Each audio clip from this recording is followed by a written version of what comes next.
Test 1, 2, 3. 1, 2, 3. I can hear you fine. Can you hear me?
Colleagues, this is your 2-minute warning, and we'll start the meeting. Let's start now.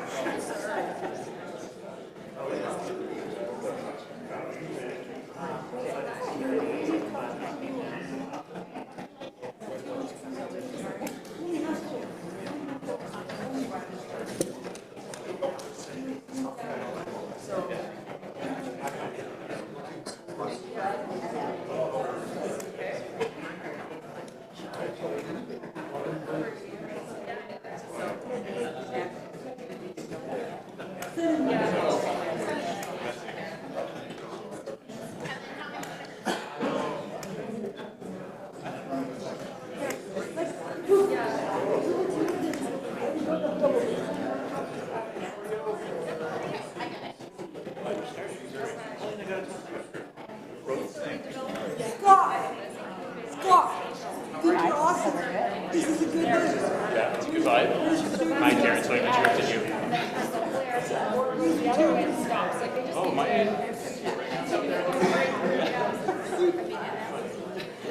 So colleagues, good afternoon and welcome to our all-council meeting, June the 12th, 2026. I would like to acknowledge that the land on which we gather today is the traditional territory of the Haudenosaunee, the Anishinaabe, the Chinootan or Neutral peoples. In doing so, I want to reflect on what it means to be doing important community work like we are engaging in collectively today, and also in my own individual relationship to this land. As a settler, one of the most important aspects of my individual journey towards truth and reconciliation has been to listen. I am continually grateful to a community who shares their stories and their concerns with me. As chair of the region, I know that I carry a large responsibility to ensure that not only I, on an individual level, listen and act, but that we, as a government, listen and take action with the community. I'm offering this acknowledgement as one of the many actions I am and the region is taking towards our truth and reconciliation. We acknowledge the enduring presence of the Indigenous peoples with whom we share this land and honor their historic and ongoing contributions to our community. I would like to acknowledge the importance of June.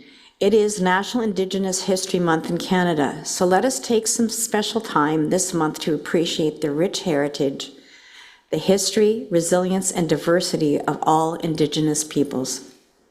It's also, June is Pride Month. Pride allows us to reaffirm our commitment to full inclusion and celebrate the individual contributions of the 2S LGBTQ+ community. So colleagues, thank you very much for being able to join us in person, and I know we have some people online at this important meeting that is held twice a year. First, we're going to start our presentation with an update on the Mannheim Service Area Water Capacity Constraint, which will be presented by Ken Brothers, Interim Commissioner of Water and Wastewater. So Ken, the floor is yours.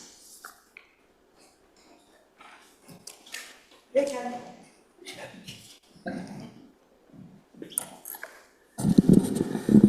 Thank you, Chair Ribbon. Okay, new beeper. Let's see how this goes. Perfect.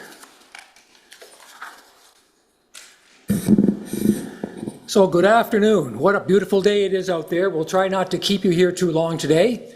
Try to keep you awake during some lengthy presentations. Mine will, of course, be much more exciting than the DC stuff. But nevertheless, look, so here we are, we're up. So the Waterloo region's drinking water system that many of you heard is very complex. Not only do we have 2 master systems, but we have over 100 wells and 25 water supply systems. In my experience working in Canada and around the world, this is probably the most complicated that I've come across in my career. And that complexity creates barriers within our system. So if we look at the map here, in slow motion, you can see the Mannheim service area comprises of 2 areas. The integrated urban area comprises of 2. The Mannheim service area is in blue, and the Middleton service area, which is the community that we're in here, is in green.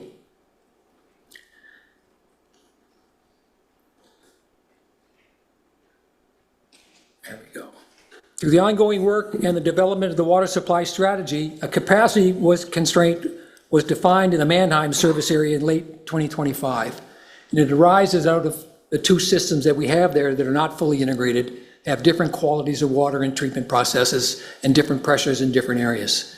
So we didn't have the integration that we thought we once had.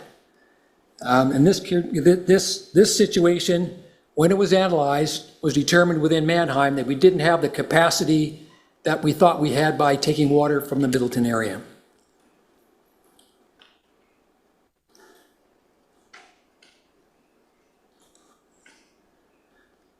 So this slide shows that we're operating above a sustainable, supposed to be an animation there, caught me. This slide shows in blue what the available capacity is today within the Mannheim area.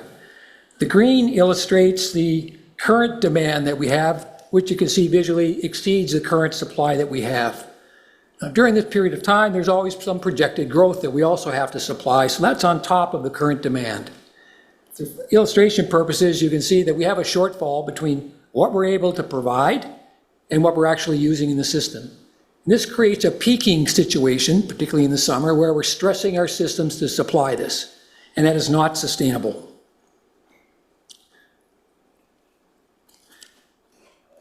That gap that you were looking at is 71 liters per second, or to put in English terms, just under 1,000 gallons a minute. All right, so that I get. I have a hard time trying to visualize 35, 20, or 50 liters per second. I'm a gallons guy, so 1,000 gallons to me is, you know, fire hydrants, 2 fire hydrants trying to put out a fire under full flow. That's what that kind of looks like. So addressing the constraint. To address this, we've actioned 3 key pillars. The first, we've accelerated infrastructure solutions. We're looking at the side stream pilot project at Mannheim, and I'll talk about that a little bit more in detail in a few minutes. Well optimization that I referred to, that we have a lot of wells and we're trying to squeeze what we can out of those wells today. And we've undertaken 10 infrastructure projects currently. They're all actioned right now. There's hundreds of millions of dollars in play here, and we're building as fast as we can. We've also allocated policy solutions. So you're going to hear about the interim risk management framework, and I'll touch on that in a few minutes. Water allocation policies, which has just gone through regional council. That's once we determine excess capacity, how it would be allocated to area municipalities to apply to growth. We're also considering a forward-looking services agreement that Commissioner Ruggiero will touch on. This is about contemplating how we can facilitate development in advance of having the full supply in hand. How can development start moving forward? And that's what we've heard from the community. We need to get out of stop and get into go, and how we can transition to do that as quickly as possible. We have advocacy with government partners also immediately happened. We've met with MECP to expedite approvals. We've condensed project timelines. It's not linear anymore. We're doing things in parallel. We're working with the province, we're working with consultants, and we're pre-ordering materials to get them in concurrently. This way, we're able to accelerate very quickly projects that would typically take years, ratchet it down to several months. And we're approaching infrastructure funding. If I can leverage the DC guy in here to help us with those applications, that would be to our benefit. But we have to make applications to the province, to the feds, and leverage as much as we can as a region on the basis of need to secure our disproportionate amount of infrastructure funds, is the way I would like to put it.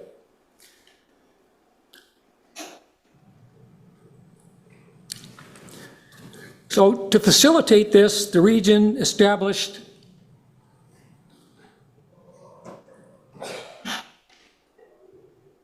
working groups. A task force was established where we've established 10 working groups with the regional, area, municipal, community, and developer input, and we mobilized teams that have been meeting regularly for the last 3 to 4 months. We've also engaged over 10 external experts and consultants to inform our work. This is involved with DC development, with project design, implementation, construction, and so forth. This has been active and is ongoing. So as you can see on the screen, a lot of action is in there. When I arrived 4 months ago, it just kind of landed in the middle of this, and there were, frankly, 3 or 4 task force meetings per week across the spectrum of planning and technical design and the risk management framework and growth management and working with developers, understanding what their concerns were and what was important to them. So let's move on to some major milestones between 26 and 27. Together, we moved very quickly to repair critical infrastructure. We're getting the Parkway system back on in March, as you can see on the screen, to restore 60 liters per second. We were reallocating 30 liters from the Wilmot system into the Mannheim system. This was a big benefit. We moved forward new policies, including the allocation policy, water conservation update that you recently heard about, and the interim risk management framework. This got us to the point where we could end the supply deficit. On the screen here, you can see a variety of things have happened from March to April to May to June. We have just reached the point now of the break-even where we're not operating with a resiliency deficit. Well, we have sufficient capacity in the event of emergencies to hold our own. That doesn't mean we have water capacity for allocation. We're not there yet. But by following the track that we're on, the next tranche of water supply that will come on, like the Side Stream 1 project that we anticipate in September, we anticipate could be fully applicable to new growth. This is in September. I know it's a couple of months away, but it's far and away what we were talking about in December, where we're forecasting 4 or 5 years to rebuild the Mannheim water treatment plant.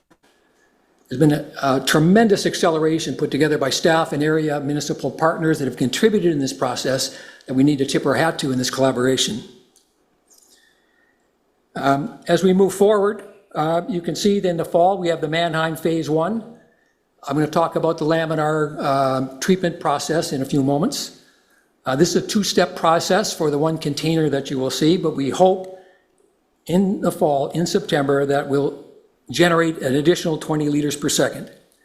We will then move on with restoring the Greenbrook system later this year that will bring on more water, again, that we'll be able to get online as quickly as we can. So mitigating strategies. At the same time, we know that we have to work on mitigating strategies to help manage the system that we have today. Water conservation, among other things, is an important strategy here in Waterloo Region. The region has increased education and communication initiatives that we've put in place this year, more outreach in the community, different flyers, bill stuffers, and as the case may be, to accentuate the need for people to take responsibility to manage their water supply.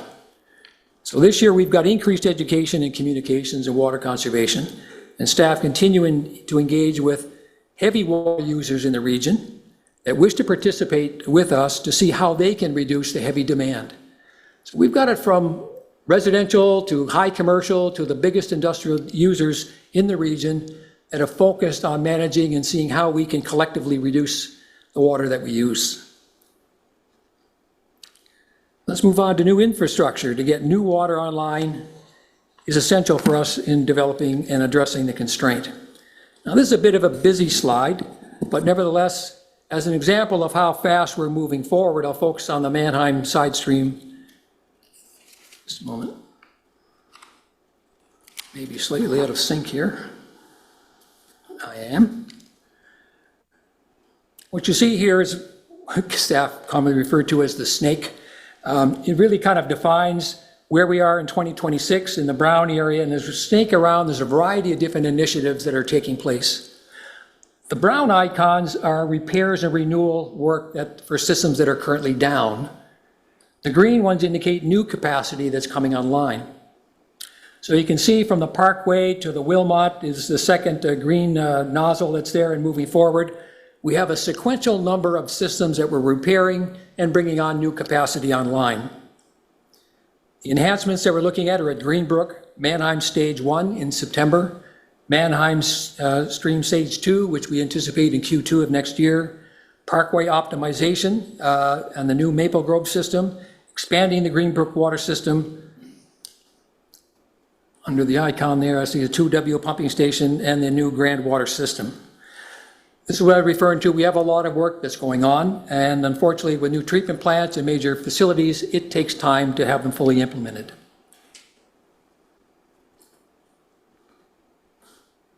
Am I pointing in the right direction here?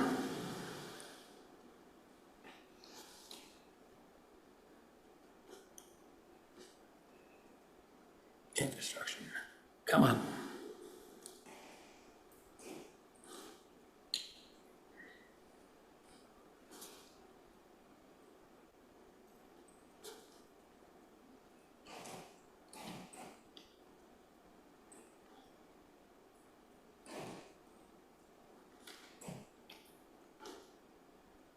There we go. Constraint solutions.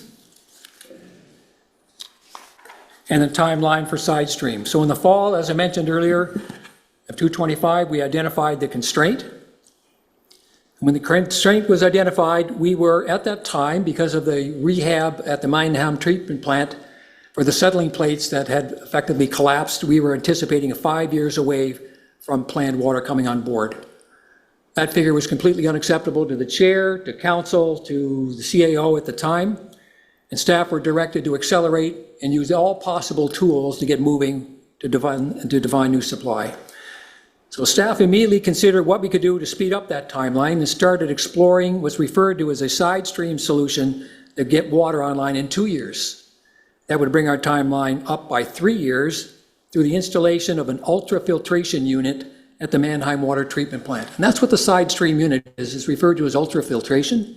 It's mounted in a trailer, it's portable, and it's built here in Cambridge. It's very cool. You know, we've had 4 tours out there, and Councillor, you attended that as well. The technology is remarkable. It's in a small package, it's portable, and we can put in place multiple units out there to facilitate and expand the growth at the site. Earlier this year, staff refined the timelines to expedite the contracts and the prepping of the site. So as I mentioned earlier, we're doing things in parallel.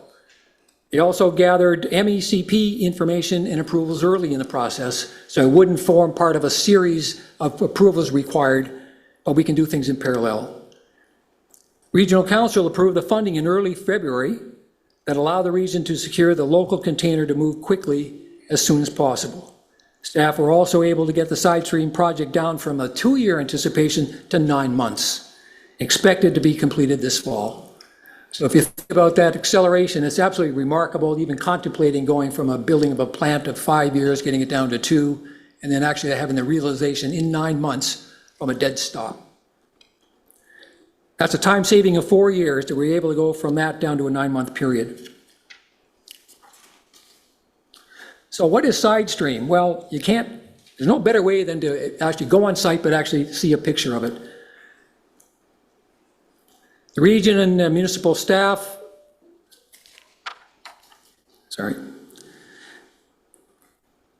the side stream project will have 4 containers on site. The first one we anticipating, because it was built here and it was ready to go, the turnaround was very, very quick. And the processes that we have at Laminar, they can accommodate a variety of different treatment technologies. The container, when it's fully built out, will be 40 liters per second, but we needed to put it in place and do some test runs to test the water from the Grand River to optimize the treatment process. Now, this is why we're starting off with 20 liters per second, and it will expand to 40 liters per second or more by the end of 2026. This is new capacity coming online, and our successful delivery of this will allow all of that, we follow through on the interim risk management framework, to be fully allocated to new growth. There will be 3 additional larger units made by H2O Innovation out of Montreal. Is expected to provide an additional 200 liters per second in Q2 of 2027. That's a lot of capacity. We just need to find our way through here in the next number of months so we can get on track to get development moving. And this is what I think developers want to hear as well, some plan forward that we know what we're doing, when we're doing it, so development can start planning for the future. Staff understand that. So, now how do we map this out? The region and area municipal staff develop what's referred to as interim risk management framework to build that path forward.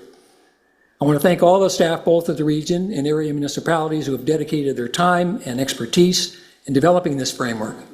It was a comprehensive collaboration that's taken place. It was all hands on deck for us to track this way forward. The interim risk management framework is a structured, standardized set of guidelines and best practices that organizes and uses to identify, assess, and mitigate and monitor the risks. You may have heard about a 20% resiliency that was aspirational for us, as that's what we need in the long run. We're no longer going down that path. The 20% is parked until we go through the interim risk management framework, and that's 5 years out. In fact, we're not suggesting that we apply any rigid percentage here because it will not work in the interim risk framework. Through this process of the risk framework of assessing risks, we identified 13 various risks, including water supply and operations, capital program delivery, economic, financial, with both community, region, and area municipalities. We looked at the growth and investment confidence that's part of this process as well. So we've done a fairly comprehensive scan of what the risks are. Very simply put, the interim risk management is a balanced path forward.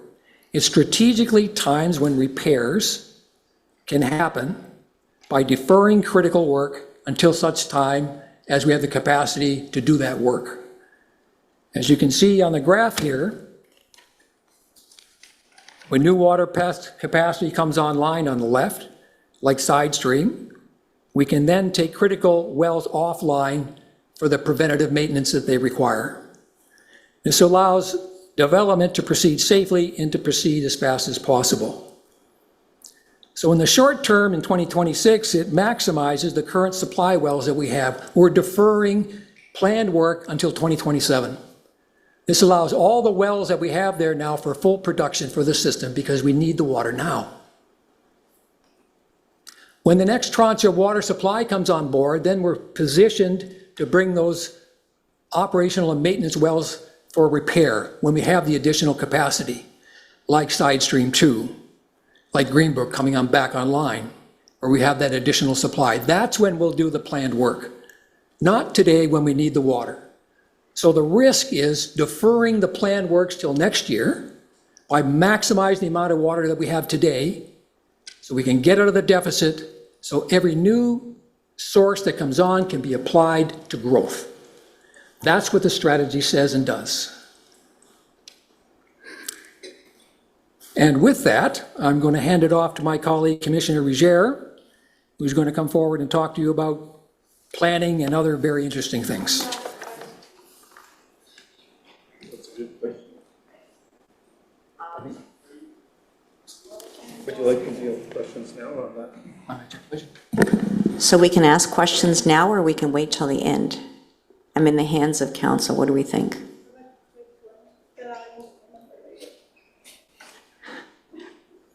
All right, Councillor Henick, go ahead.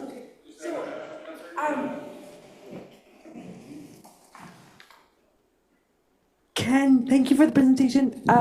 You mentioned that there's hundreds of thousands of dollars at play as we go through this water constraint, and I'm just wondering, the provincial government recently launched a new ad campaign talking about partnering with municipalities to build homes faster, and so I'm just wondering, have we seen any of that provincial dollars come through, or are they partnering with us to get this fixed so that we don't put it on the backs of the property tax? Councillor, we are working with the province to see and advance infrastructure projects with the province. I don't know what the status of those are. It's a activity in motion. I don't know if CAO Batty would prefer to comment on the status of those applications, but we're still having discussion, so they understand the priority that we have.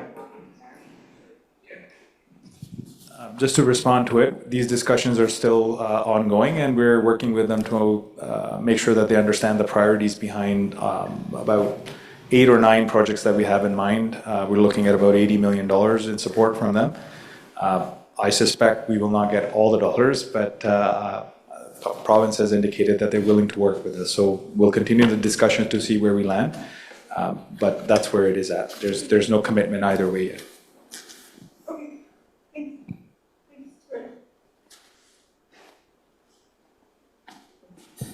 Thank you. I'm going to suggest that if people have questions, they can hold them till the end, and we'll hear from Rod right now.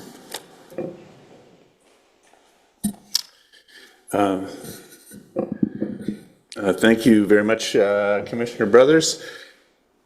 I'm a little afraid of this machine here, given your experience. Oh, I think it worked. Okay.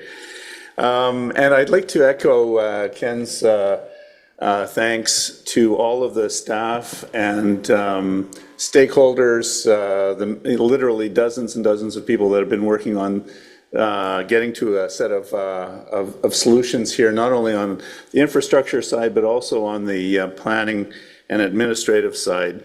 And that's what I'd like to talk about here a little bit. A couple of weeks ago, Council approved an allocation policy. The essence of this policy is that once water is identified, a water supply increase is identified through the interim risk management framework, the region will allocate that water on a prorated basis to the area municipalities, who will then work at administering the allocation in the development process. Area municipalities will work with their planning framework to execute these the allocation process. So this framework was developed through extensive consultation with the planning focused working group. Ken mentioned the planning focused working group and the development stakeholder group earlier on in the presentation. This policy provides a transparent framework to guide the allocation of water to area municipalities based on the official plans that each of the area municipalities is administering. This is something that we began to work on actually immediately following the implementation of Bill 23, and it has become essential as we address the capacity constraint. As you can see here, the interim risk management framework identifies the quantum of water that's available and the timing of that supply. The region then allocates a percentage of the water based on growth forecasts for each area municipality in the Mannheim service area, and then area municipalities will allocate the water to specific site developments. In the beginning, this will be done on a quarterly basis. This is a fast-moving file, so we're monitoring this in a very short cycle.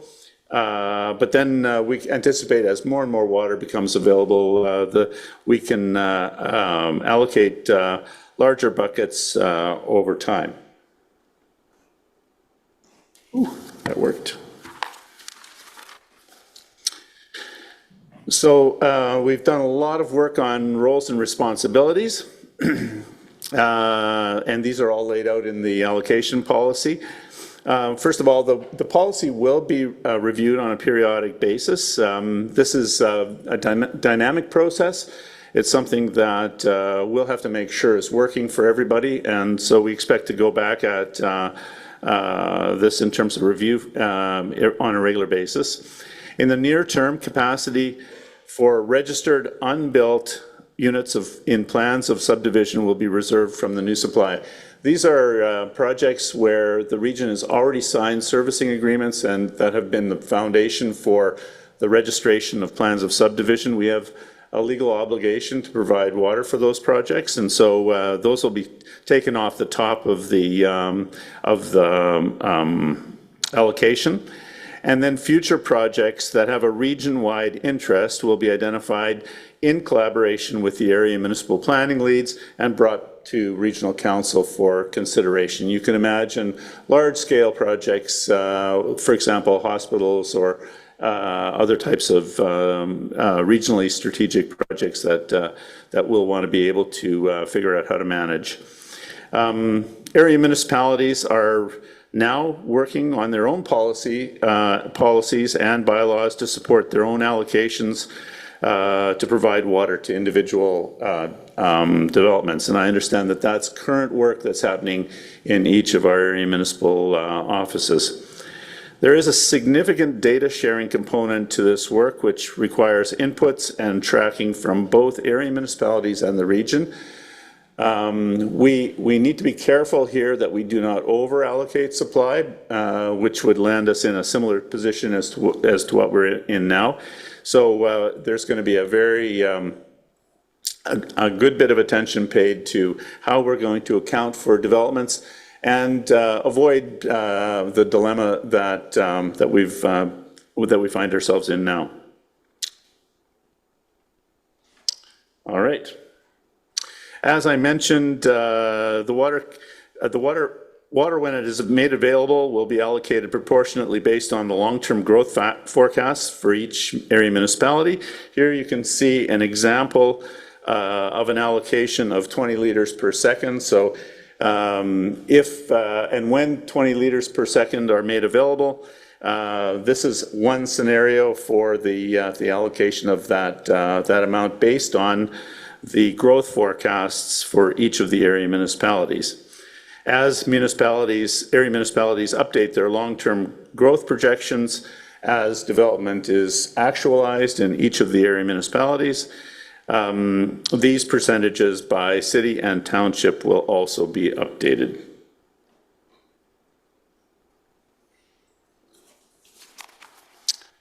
Ken mentioned that we are also working on a variety of tools for addressing some of the real challenges that the development industry is experiencing through this process.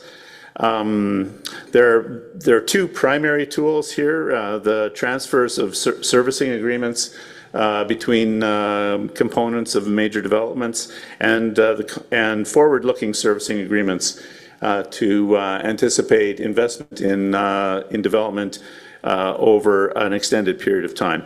So with regard to transfers of servicing agreements, this is for instances where a single developer would like to move an existing approved capacity from one part of a plan of subdivision to respond to market demand. We have cases where we have large plans of subdivision in this region. Some components of those plans of subdivision are moving slower. There's increased demand for other components. And there's a need for some flexibility to move allocated water from an area that's not going to be developed immediately to an area where a developer can move forward quickly to build new housing. For example, a developer that has existing water supply for stacked townhouses, but the market demand is favoring single detached houses, for example, due to the HST incentive being provided by the province. These transfer agreements would allow for that to take place under certain circumstances. Regional staff have developed a framework to transfer this servicing agreement based on requests that the region has received to date. This probably amounts to about 540 units in the Mannheim service area.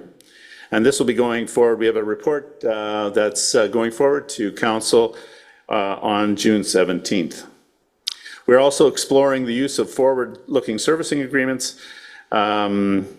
These enable us to predict how much water, the interim risk-based management framework allows us to anticipate when water will be available, and the forward-looking servicing agreement allows us to allocate that water to specific developments in future blocks of time.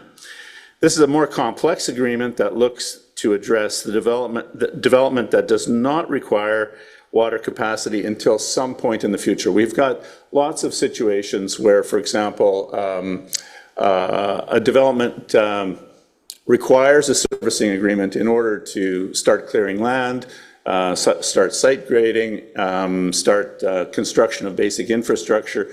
And in some cases, we know of developments where the actual building permits will not be drawn for 2 or 3 years following the issuing of a servicing agreement.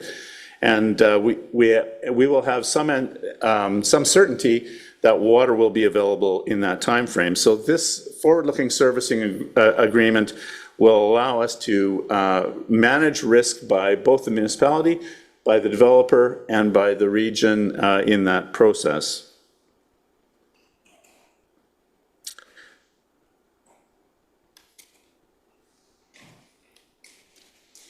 All right. And I think I'm handing it over to you, Ken. Thanks very much, Rod. All right, so that's what we've been up to in the last 6 months. There's been a lot going on. And that's nice to see that we're moving forward in addressing the constraint, but also what's important are next steps. While our efforts have been dedicated to the water capacity constraint, the long-term planning to consider what is needed beyond 2031 continues. We can't lose sight of the fact that we got wastewater treatment strategy and an update, and that is underway now. I've been asked this on many occasions, well, what about wastewater? That tends to be a constraint in many communities, and it is. We're dealing with the hot button, and that's water capacity constraint right now. All forces and consultants have been put on that file. Now, as we're getting toward the end of that process and seeing light forward, we can reallocate those technical support and supply, consulting services towards developing strategies.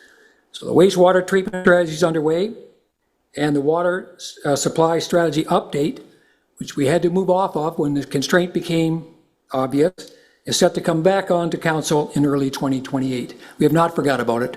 It's just we got so many irons in the fire right now, we just had to pick our priorities and move forward with the resources that we have available.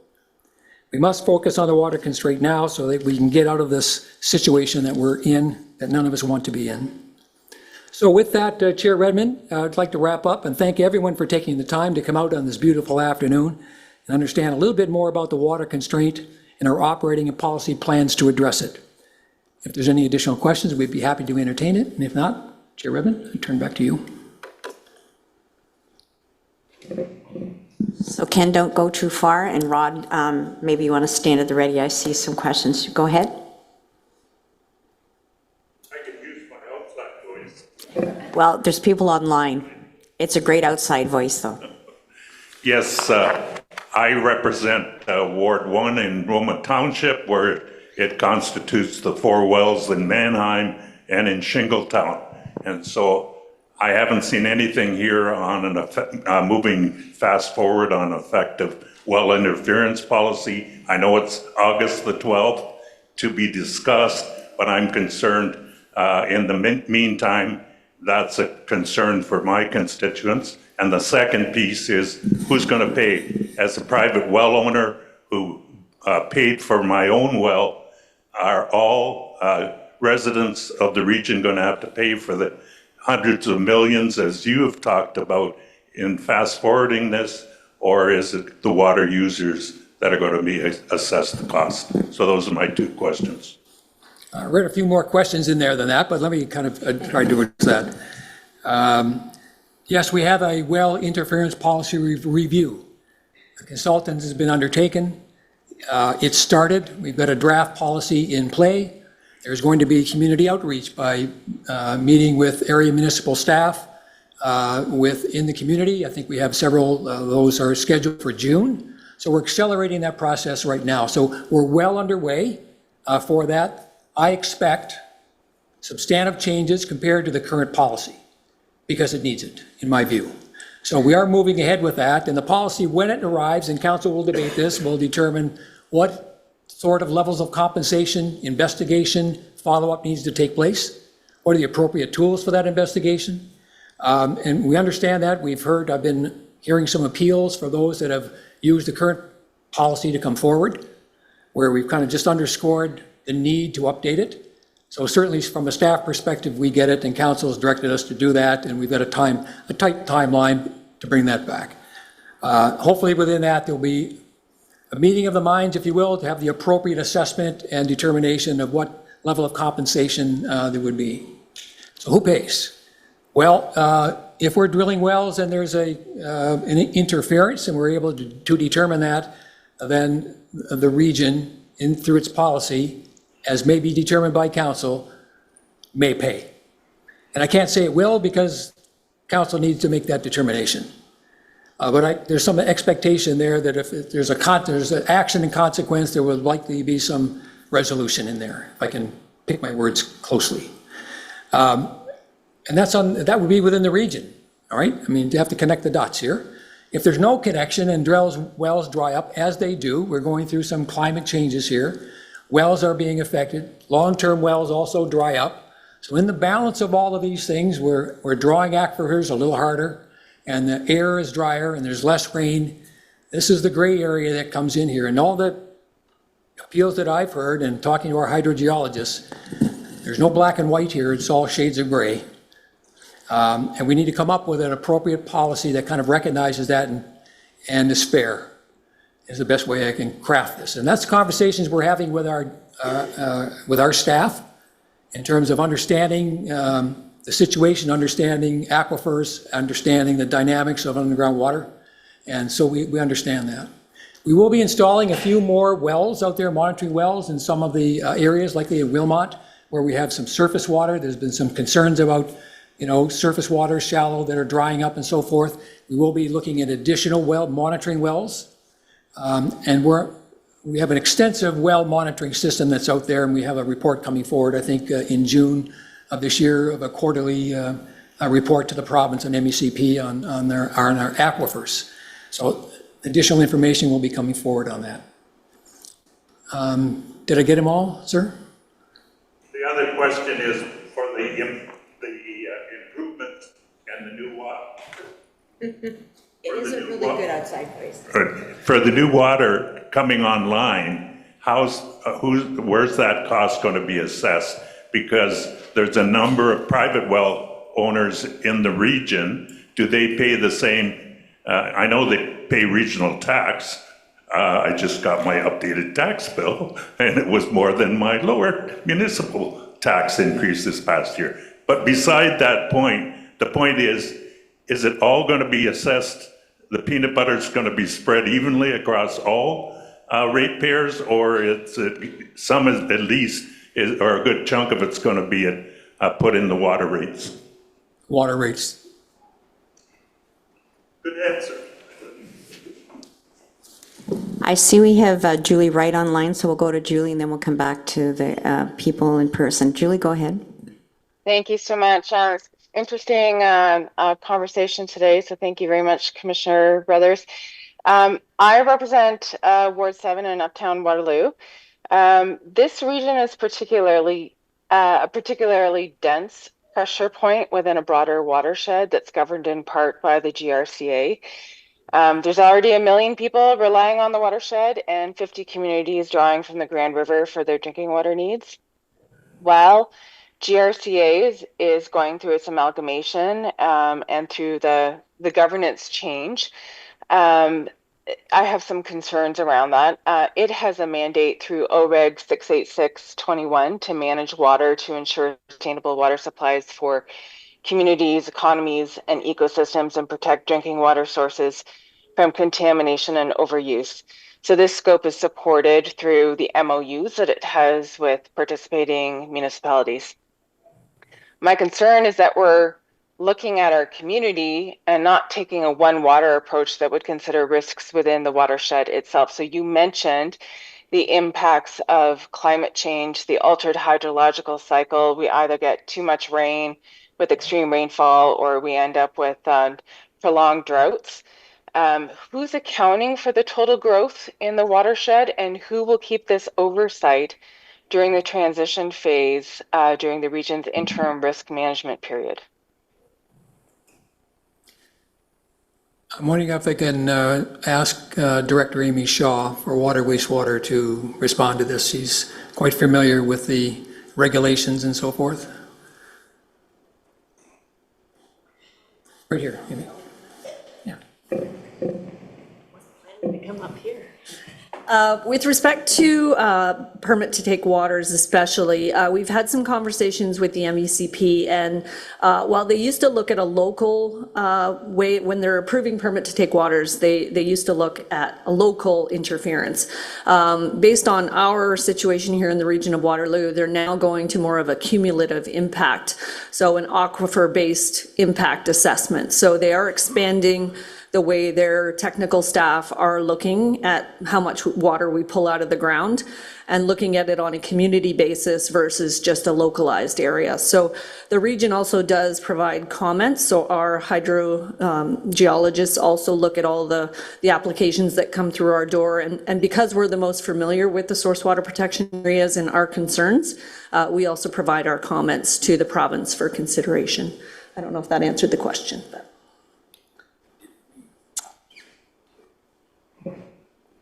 It only partially answers the question, and I just respond in that case because we still need an eye on the entire watershed while it's going through this change.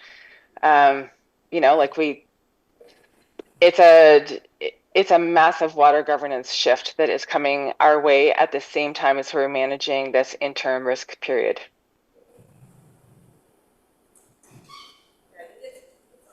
Amy's coming back, Julie.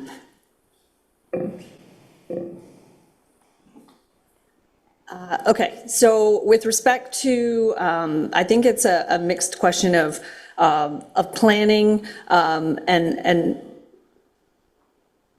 I appreciate the question. The interim risk management framework is right now just built on the inputs and the demand that we are anticipating.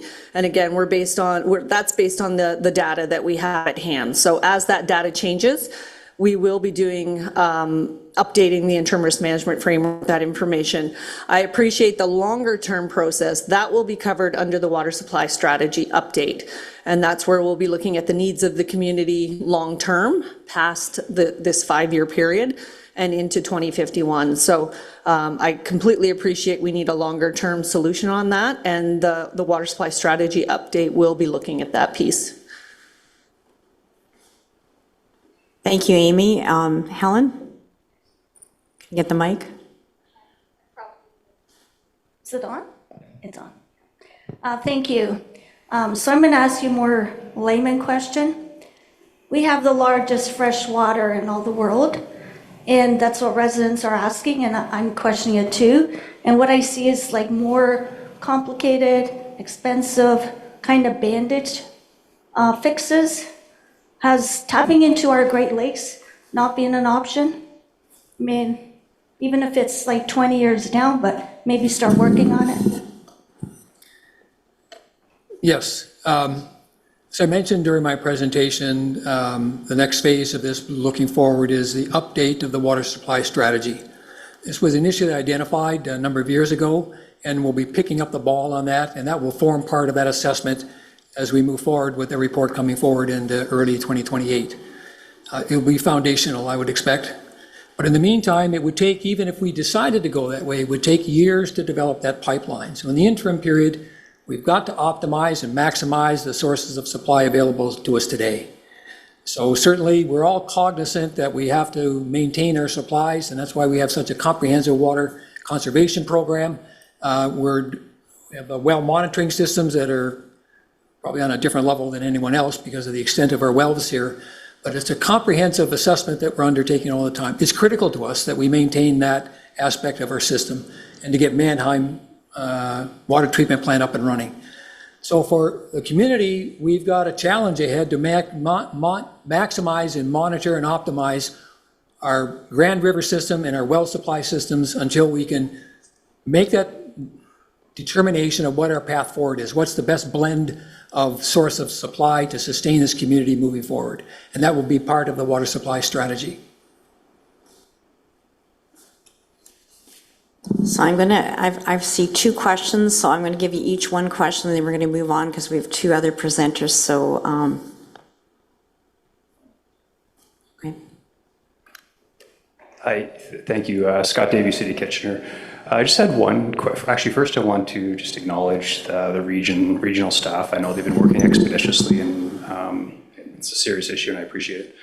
My question actually was from the second slide, Mr. Reguer's presentation, the second bullet point, in terms of looking at capacity. You mentioned that the region is going to be reserving capacity for registered unbuilt units and plans of subdivision.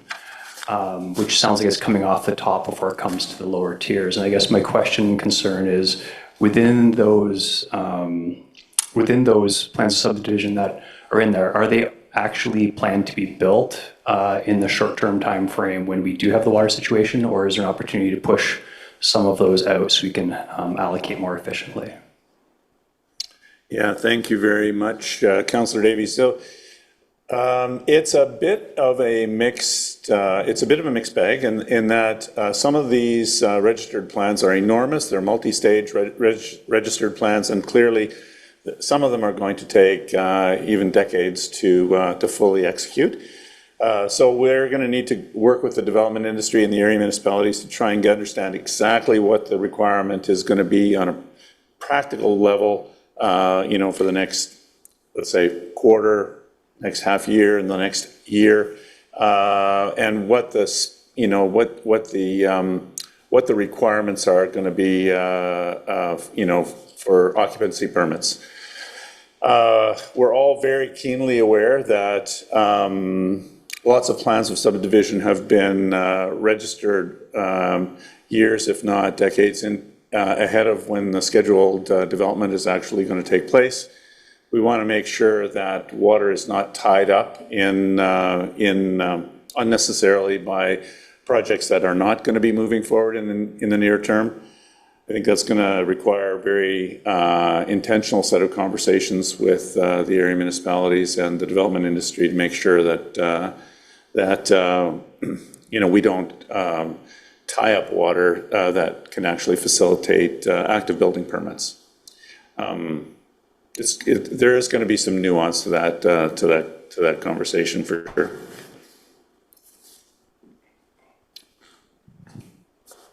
Stephen Martin, Councillor, Wilmot Township. Could this presentation be sent to us? As far as I know, I don't believe we've received it.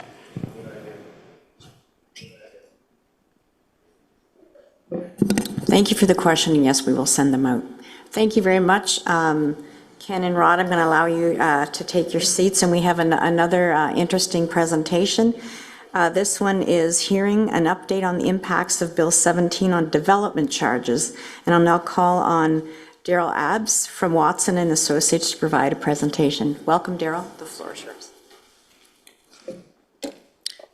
Thank you very much, Chair. Appreciate that. Pleasure to be here. So the world of development charges is changing every day, as I'm sure you're all aware. So initially we started out with kind of thinking about talking about Bill 17. There's been two other pieces of legislation that have passed since that.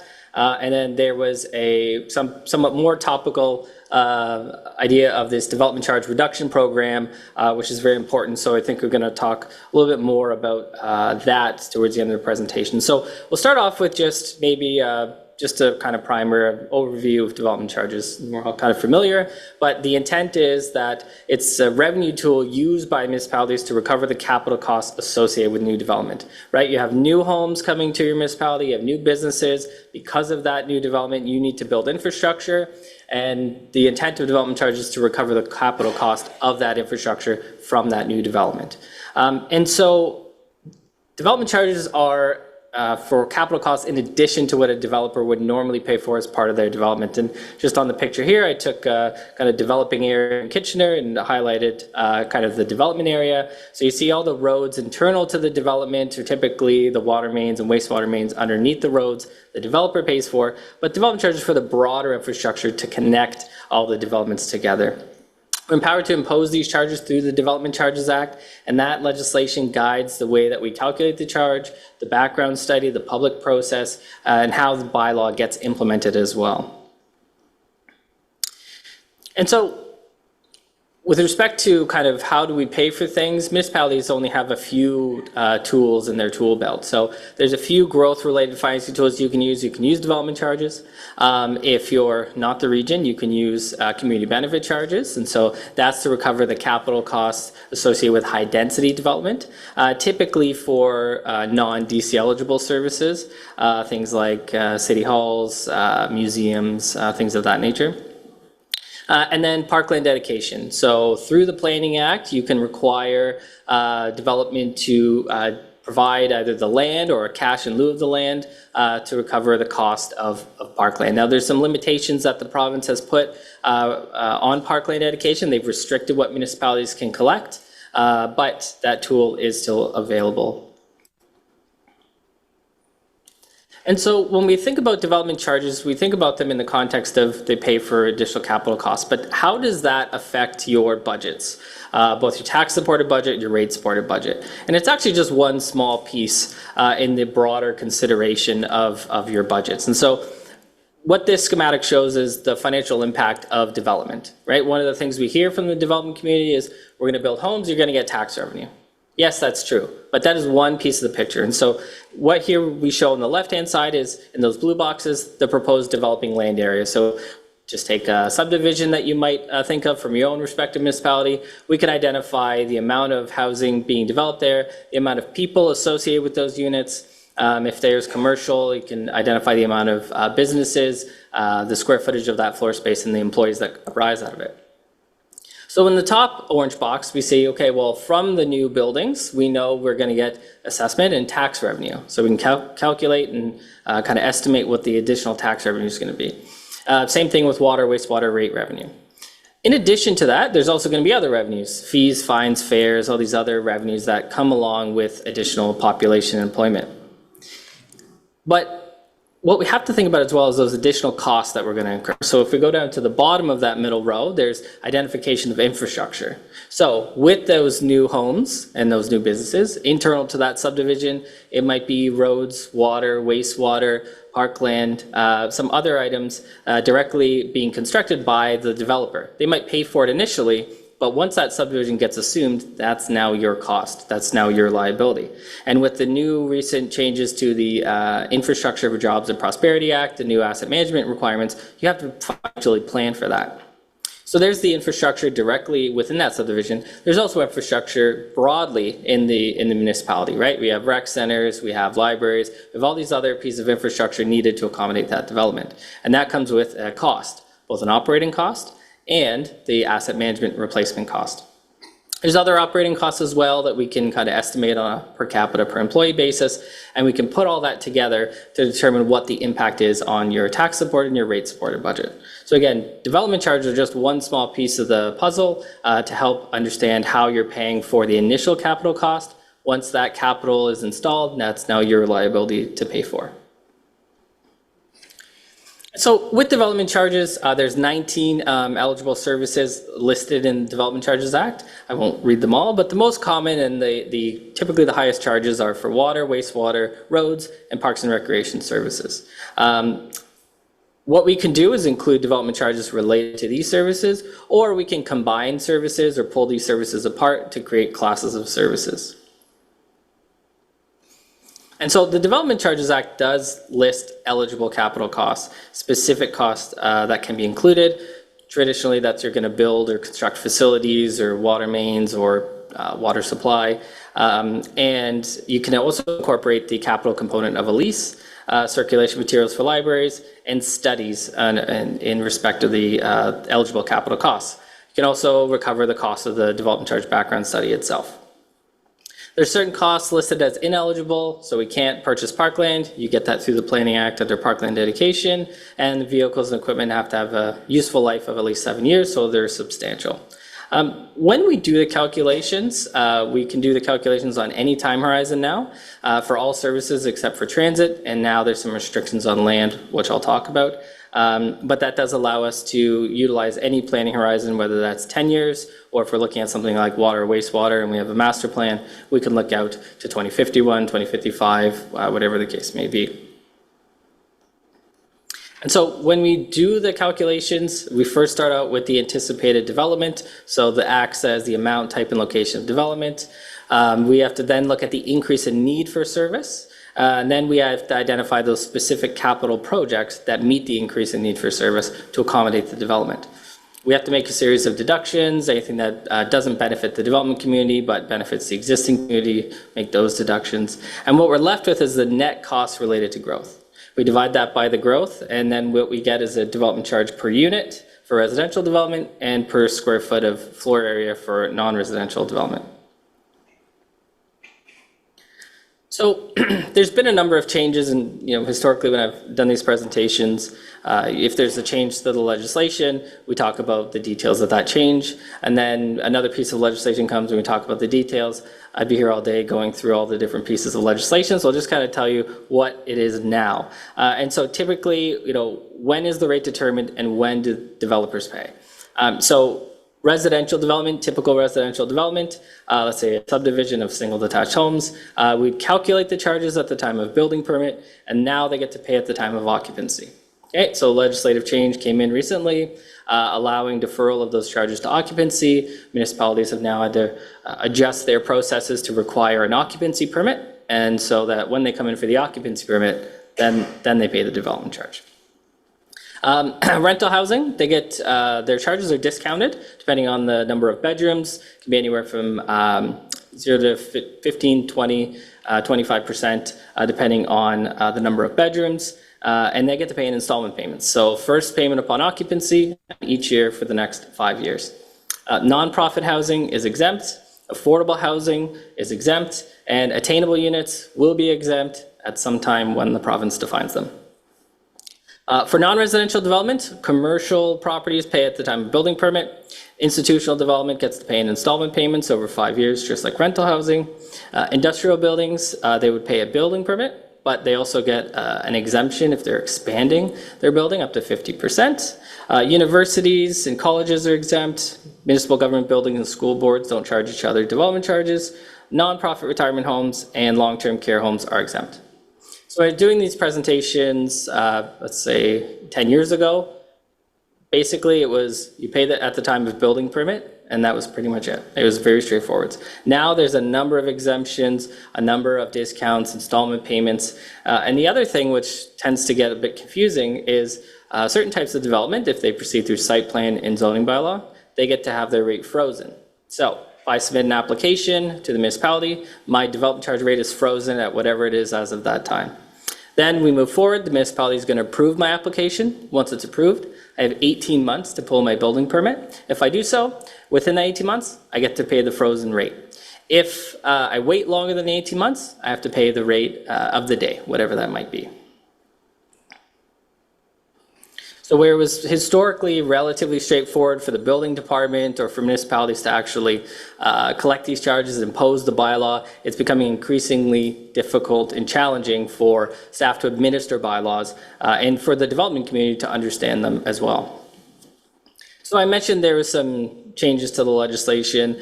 Development charges aren't new. They've been around since the 50s, called lot levies. But since 2016, there's been 12 pieces of legislation that have come out, changing, tweaking, walking back some of the changes. And so I'll just kind of summarize.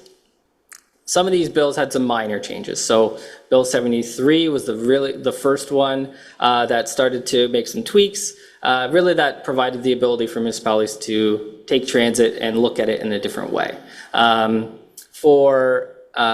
also implemented actually the 60-day engagement process. So before 2016, you could actually have a public meeting on your development charge study and pass it on the very same night, 2 weeks after you release this 300-page report. And so now there's the need for this extended engagement process.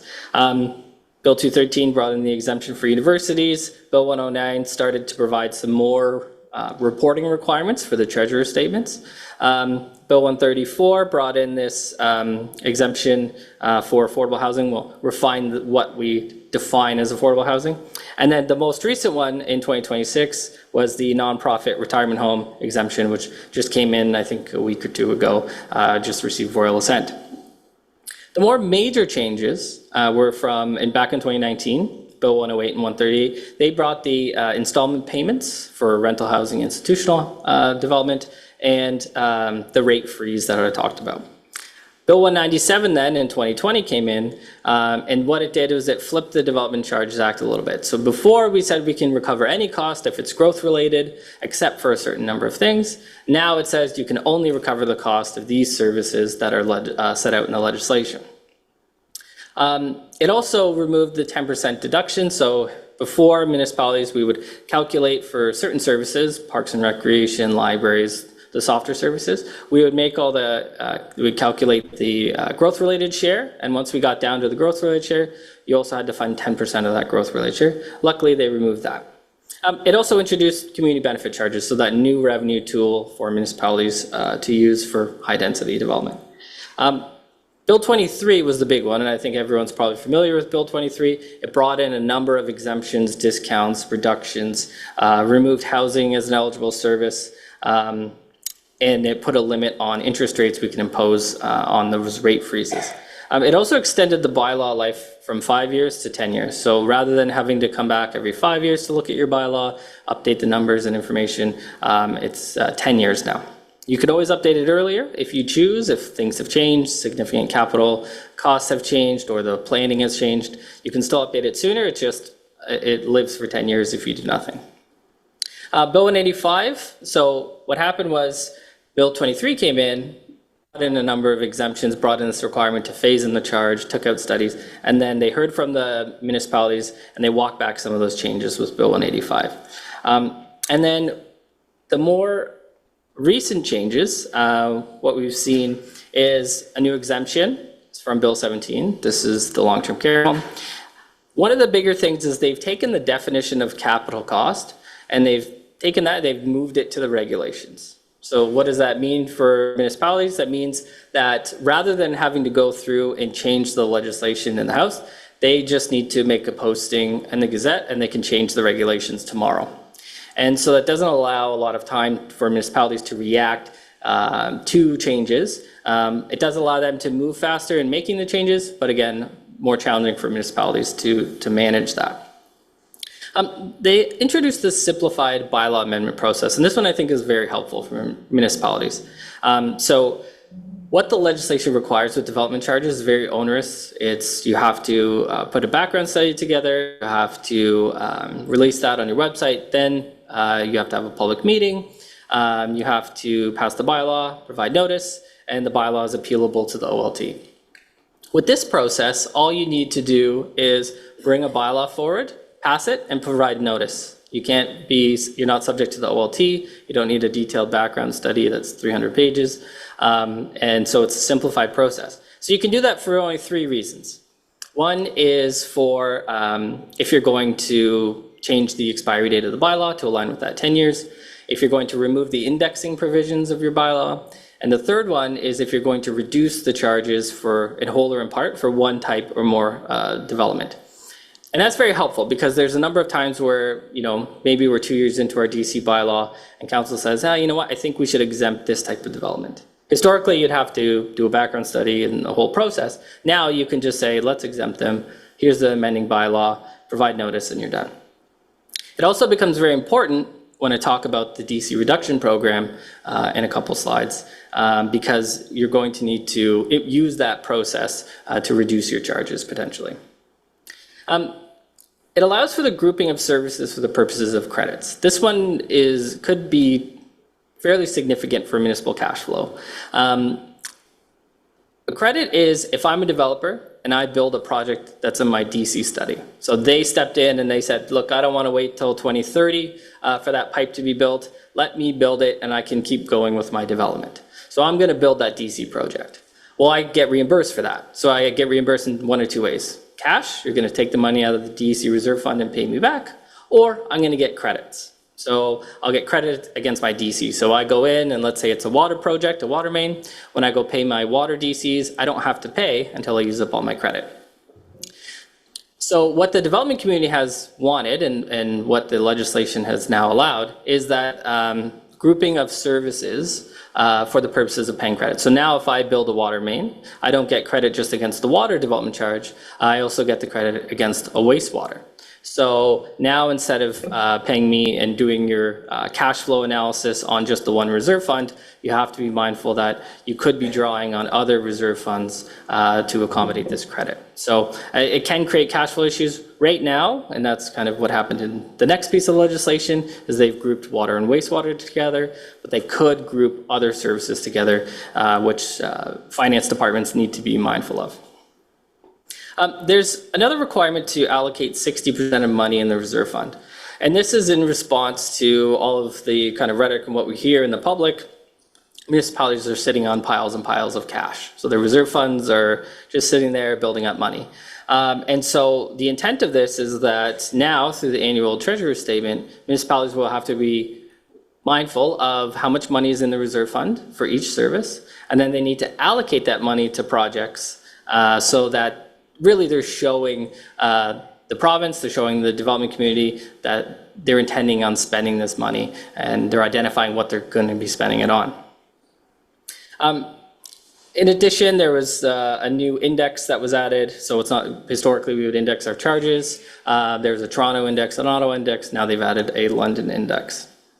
So that was Bill 17. So more administrative challenges for municipalities, and then some additional exemptions. And really the biggest one is that deferral of the residential DCs to occupancy. It's a big challenge in dealing with that.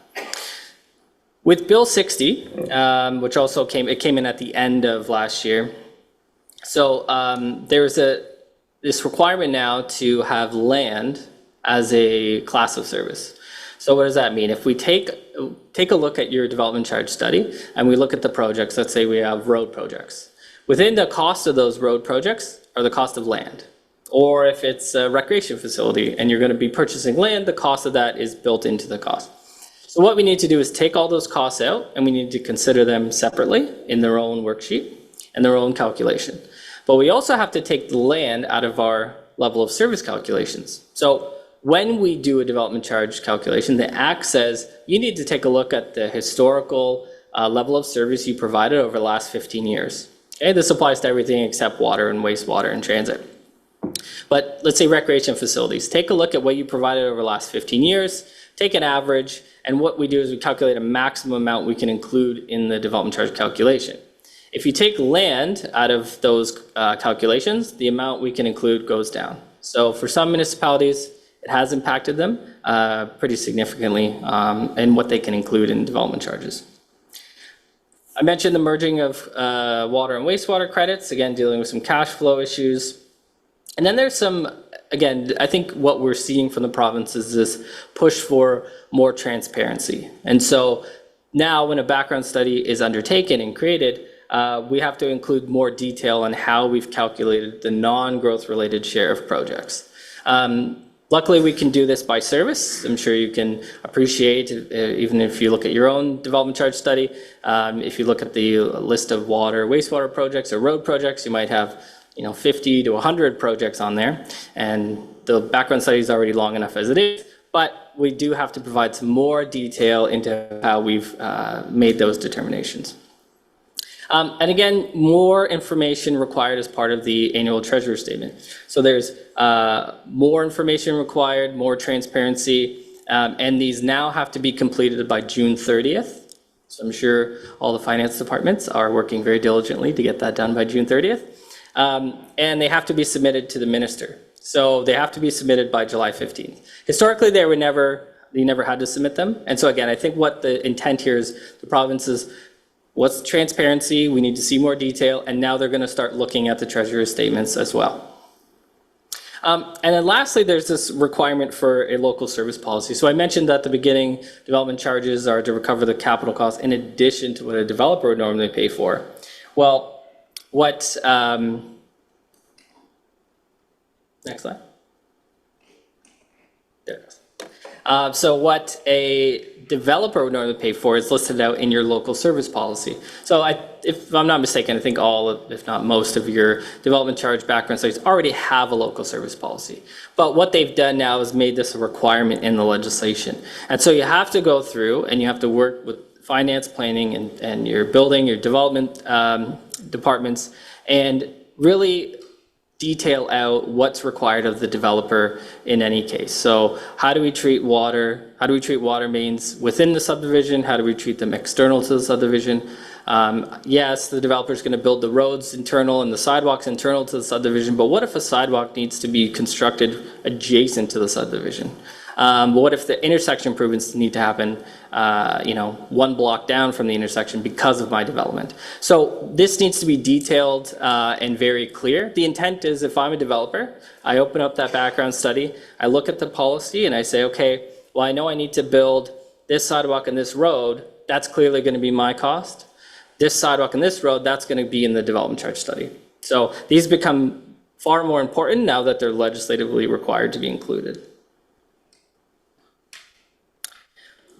All right, so there's some emerging issues, emerging concerns with development charges. When I first started at Watson 11 years ago, if I talked to anyone, nobody knew what a development charge was. Now they're in the news all the time, and they are challenging issues with respect to development charges with the development community. So, we have seen development charges increase, especially in larger urban centers, the GTA, to levels that are fairly high. But one thing that's important to understand, especially for the public to understand, is that development charges are to recover the capital costs associated with development. And so you have to spend this money, someone has to spend this money, the money has to come from somewhere.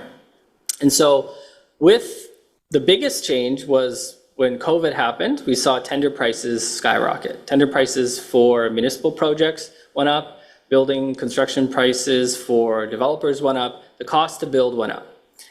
There's global uncertainty, there's the war in Ukraine and Russia, the war in Iran, that have driven up the prices and the component prices for infrastructure. So yes, we're going to see a rise in development charges because we're seeing a rise in the cost to build infrastructure to accommodate development, right? What we've seen from the home builders associations, the realtors associations, other interest groups have started to put out reports and their own studies on the state of development charges in Ontario, some of the challenges, their perspectives on this. Typically the messaging is lower development charges, obviously. But it is important to note that there is a lot of studies, a lot of news articles and things out there talking about development charges and the challenges with them. And so just to give you a sense of kind of where the region is in relation to some other municipalities, and this excludes kind of the reductions, let's say in Vaughan, they've reduced their development charges. But before the reduction, they're one of the highest. Up at a single detached home would be about $190,000. We go down, we go through, and if we did this across Ontario, we'd see a lot of smaller towns, municipalities that have fairly low development charges. But you could kind of see where the region is between those two arrows. Okay, it's kind of the lower middle end here. With when you're comparing to places like Toronto, which is like 130,000, the highest in the region be Cambridge at 90,000, with the lower tier and the upper tier and the school board charge added in.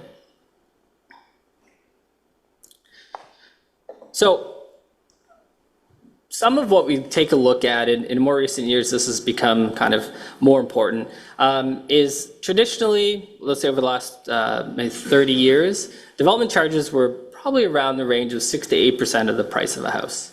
And that's kind of where they were for a really long time. What I did was I took a quick look at, and this is some analysis that you can do in your own local municipality, but I took a look in Cambridge. I took a look at the site Livable. It does provide kind of sales prices for new units. So I took some samples that I found in there for single detached. On average, is about $975,000.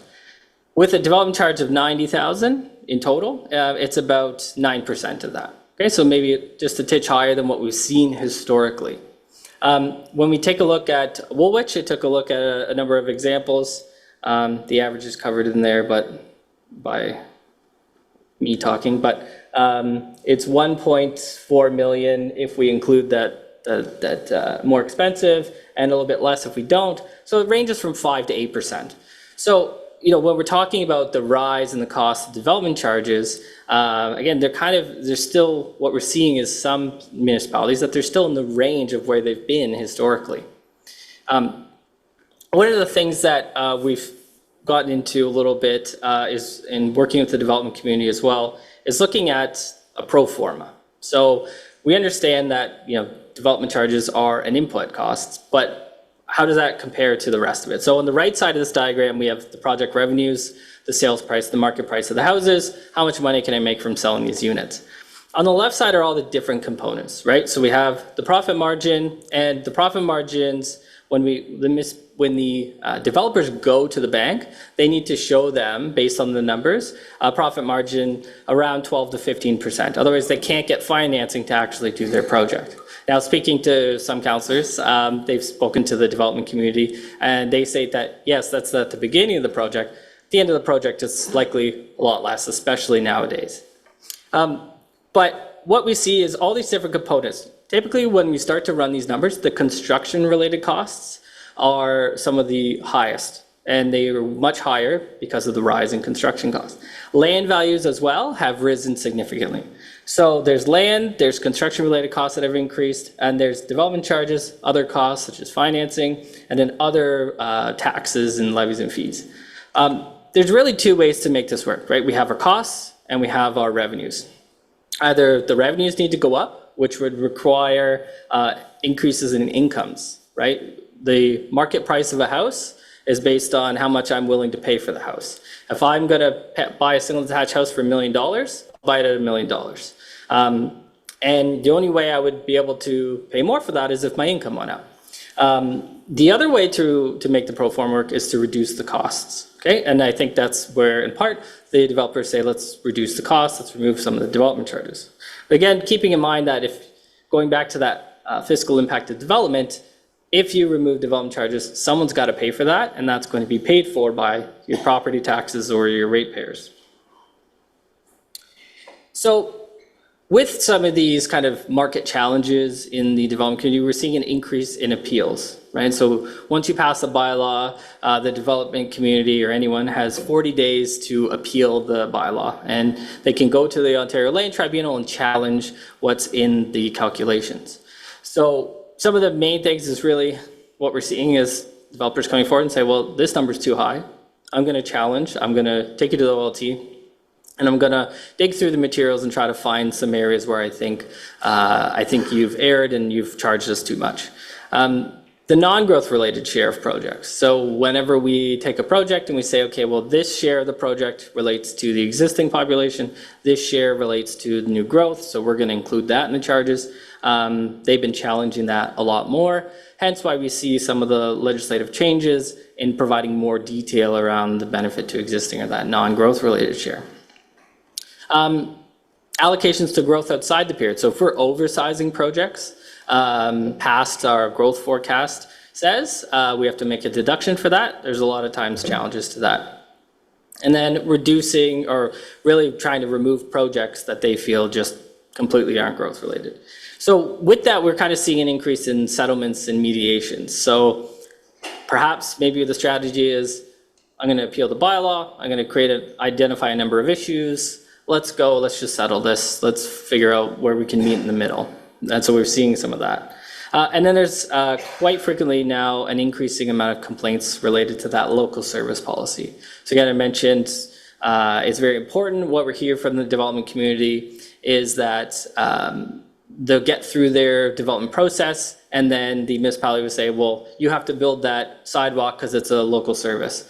And they'll say, well, we didn't think it's a local service. That's not how we read your bylaw or your local service policy. And so there's challenges related to that. So more recently, which is going to be the big thing on everyone's mind, definitely the finance department over the next couple of weeks, is this development charge reduction program. And so with this program, it was announced on June 1st. Applications are due June 19th. So definitely not a lot of time for municipalities to adjust, react to this, and put together the applications. But I know that municipalities, staff are very diligent and working hard to put together applications. And so this is from the announcement from the Canada-Ontario Partnership to Build. They have $8.8 billion set aside for this, which is over 10 years. So when you start to break that down over 10 years, it's not a huge sum of money, but it definitely will go far in helping municipalities build infrastructure. The intent of this, and there's program guidelines and there's a lot of details out there. The way that I like to explain this is because their requirements for municipalities to reduce your development charges by 30 to 50% to be eligible for the funding, you also have to contribute a minimum of 10% to the project. So the way that I like to think about this is the province has said to municipalities, reduce your development charges. And municipalities have said, well, if we reduce the development charges, we can't build the housing enabling infrastructure that we need to build. We can't afford that. So then they said, okay, we'll tell you what, we'll pay 90% of the amount you're gonna lose. You pay 10% of the amount you're gonna lose. And that's how we'll move forward. We'll cover up to 90% and you cover 10%. So that's kind of the way that I would summarize it. There's a need to identify projects. So they said, well, we're not just going to give you the money for reducing your development charge. We want to tie it to housing enabling projects. And so think water, wastewater, road, stormwater infrastructure would be the higher ranking infrastructure that's going to be enabling housing. And so municipalities are required to submit applications on this funding, but with the way that they've set this up, they've made it competitive. So they're going to review the application and they're going to rank it. So if you just reduce your development charge by 30%, but another municipality, all things being equal, reduces their charge by 40%, they'll get a higher weighting on their application. So what this does is really makes municipalities compete against each other to reduce the charges or to add more of a municipal contribution to try to receive this funding. Some of the challenges that we're starting to see with the program and the guidelines is the municipal contribution. So how are you going to pay for that? So the finance departments need to take a look at this. It's something that otherwise would have been paid for with development charges. Now you need to pay for this from non-development charge sources. So property taxes or water, wastewater rates. There's some potential issues with how we're going to fund the other exemptions. So you're going to reduce your charge for, let's say you reduce your charge for all your services, water, wastewater, roads, parks and recreation, etc. But then you get a grant for a road project. What happens to the money you lost from not recovering from parks and recreation services? Can you backfill that with the grant funding? We're still working on that, trying to figure that out with the province, but hopefully we're going to get some guidance, at least by the time these agreements get entered into. So municipalities have to identify, to determine how much funding you're going to get, you have to identify how much money you're going to lose from this reduction. So if you take your development charge and you're going to, let's say, reduce it by, let's say you have a municipality that's, your charge is $50,000, you're going to reduce it by 50%. So now you have a gap of $25,000 for every unit. Let's say you're going to build 100 units per year over the next 3 years. So if you multiply 25,000 by 3 by 100, I'm not going to do that here in person, but you get the idea.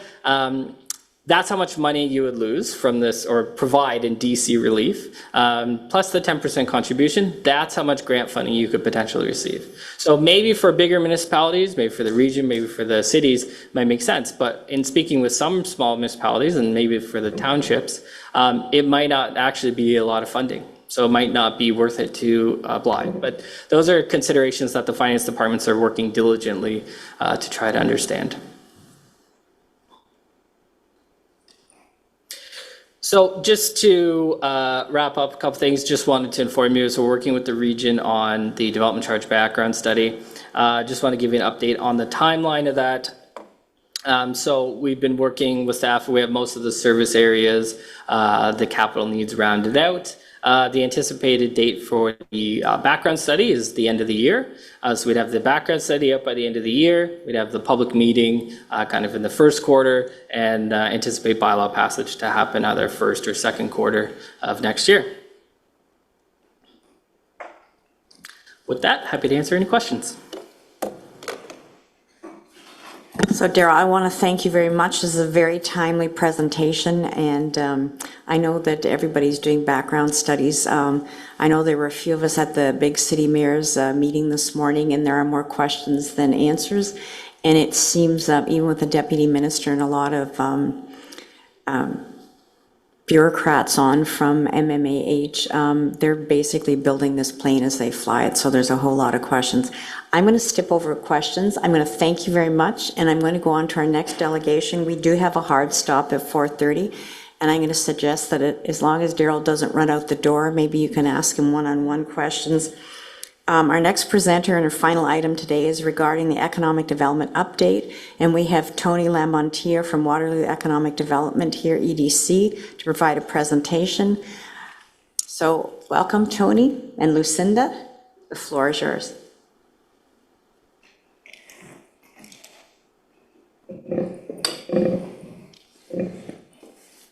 Awesome.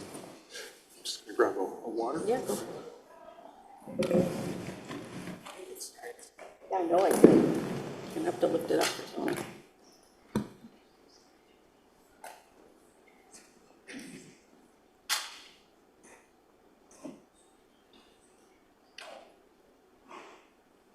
Thanks.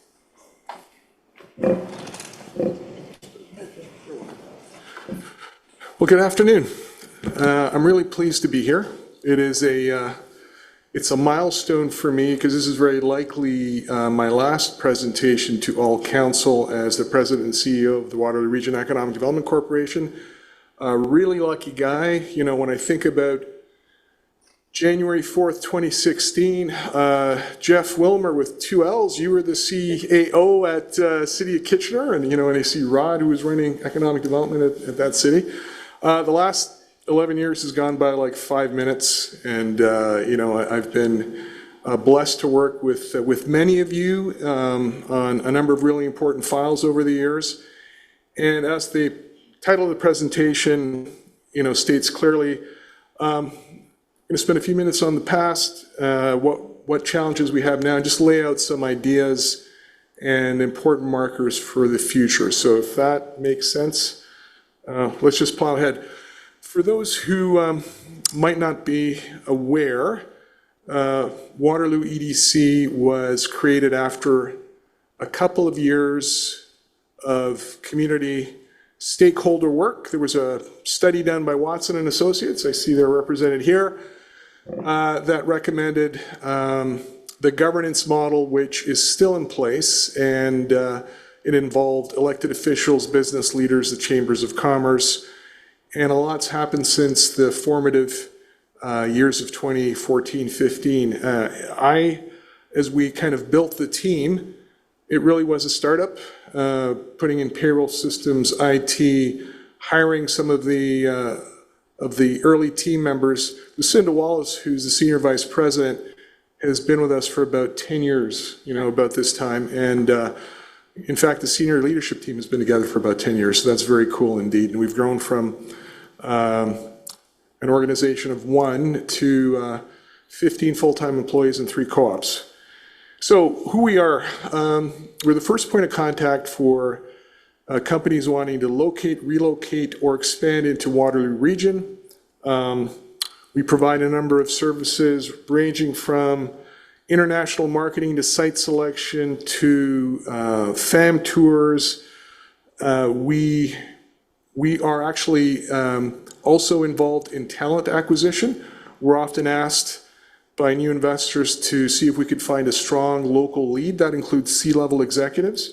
And this is important because it's not very well known. We're the only entity in Waterloo Region that is an official referral partner by the, I got to get this right, the IRCC, I think it's Immigration, Refugees and Citizenship Canada. I was in Kitchener at a meeting yesterday with an American company, I'll just say it was Rockwell, and I used the acronym IRGC. We know that's a different organization, and the idea of being a referral partner for Iran is not something that we want to be promoting. Anyway, blessed to have 8 municipal funding partners, federal and provincial support.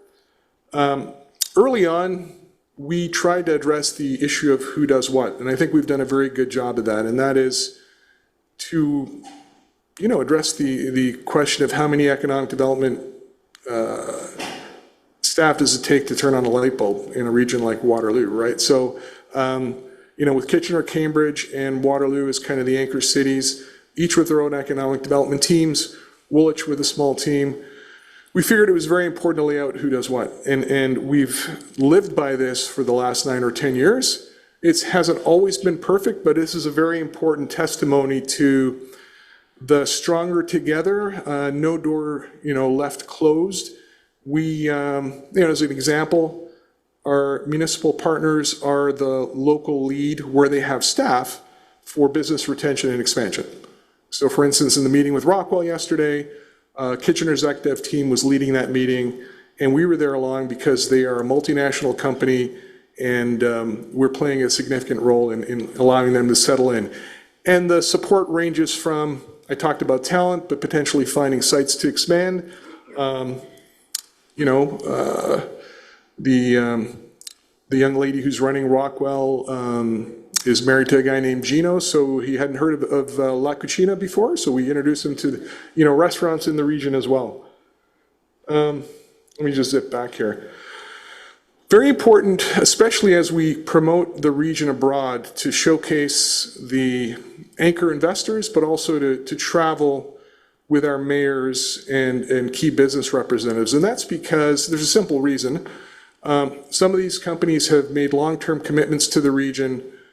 Some of these companies have expansion opportunities, would have recently done so, and it's very important for the community leaders to actually go to headquarters, meet these companies, especially in countries like Europe and Asia, where mayors are really important, right? They really are. They play a key role, and I think I remember Mayor Craig, former Mayor Craig, and I and the team from the region and City of Cambridge going to visit Toyota to say thank you after the investment of the NX expansion, which was very significant. And as Greg DeRocher put it on the radio, I think he nailed it. He said, look, when a company puts $2 billion into your city, you don't send an email of thanks. You actually go and you thank them, and that's really what you need to do. But,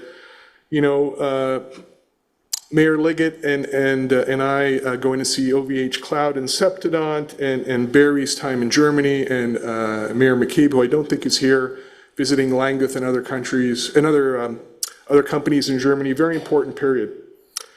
So over the last 10 years, and this is 10 years of data, so I'm going to spend a little bit of time on it because I don't think it's not a snapshot. It's statistically significant. We can point to we've been very blessed, $4 billion in inward investment, 122 closed deals, about 50-50 split, 59-63 in terms of local companies expanding and greenfield foreign direct investment.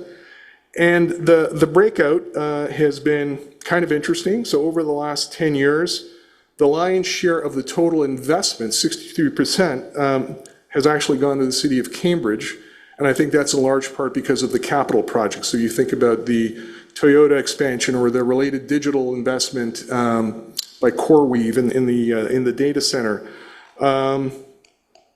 Kitchener at about 22%, City of Waterloo at about almost 9%, and then the townships at about 5%. And in terms of the number of actual wins, you can see that it inverts a bit. The City of Kitchener is almost at 50. Cambridge at about 17.2%, and the City of Waterloo at 27.8, almost 28. What does that tell you? It tells you that, in addition to capital investments, there's a lot of tech investments which are knowledge-based industries and tend to not have the large capital outlay, so that's why you're seeing the difference there. Very interesting data. I think it's meaningful because of the amount of time that we have built on it. And we've supported a number of big brands. The marketing team has done a lot to shine a light on what we're doing. And I'm going to zip it and allow Lucinda to talk about that. Good afternoon, everyone. Thank you for the opportunity. Yeah, big brands, as a marketing person who's been trained in marketing, big brands really anchor an investment attraction strategy for a community. And they do that by providing instant credibility, a real clear value proposition, and a halo effect that reduces risk for capital and foreign direct investment. Their presence really gives a stamp of approval to a region or an industry. Yeah, good stuff. And we've also worked with a number of local companies, Toyota being one of the most notable, Conestoga Meats, Eclipse Automation. So again, what's that saying?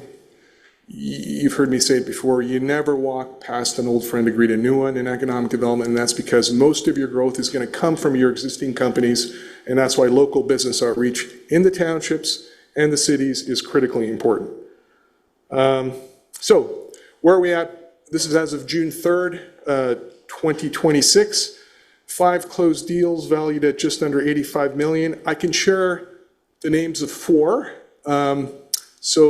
Colt, this is the assault gun, the assault rifle manufacturer that recently won a significant contract with D&D, major expansion in Kitchener, a company that we've worked with. Another company called ThreatAware, a UK cybersecurity company, also landed in Kitchener. A company called Fluid AI, which is a leader in AI real-time kind of monitoring. And then last but not least, I can talk about Vena Medical, which is a player in the medtech space, and along with Fluid AI, also in the medtech space. And they make, it's one of these companies that you just fall in love with because they make the smallest camera in the world that goes into blood vessels so they can monitor, prevent strokes, and so they're in the Medical Innovation Exchange. These 4 deals all landed in Kitchener. Lots in the pipeline. I don't intend to go quietly into the night over the next few months. There are a lot of exciting investments that I hope we're going to be able to close. I'm going to zip it back to Lucinda because in the early days, the idea was to build a marketing practice that would be known as a juggernaut across Canada and North America. So, take a bow and go ahead. Thank you. Yeah, our investment marketing practice since day one has had 3 key objectives. The first one is to help close deals that are in the funnel. The second one is to actually add qualified prospects and qualified deals into the funnel. And the third is to increase awareness of our great community in target geographies and sectors. Tony, as he mentioned, likes to refer to our investment marketing practice as our organization's secret sauce, or RIP, and we are globally recognized by site selectors and placemaking agencies. In fact, just 2 weeks ago, I received an email from the managing director of a global placemaking agency that's doing a lot of work in North America. And in the email, he literally said, "You and the team have built one of the strongest economic development organization marketing foundations we have ever seen."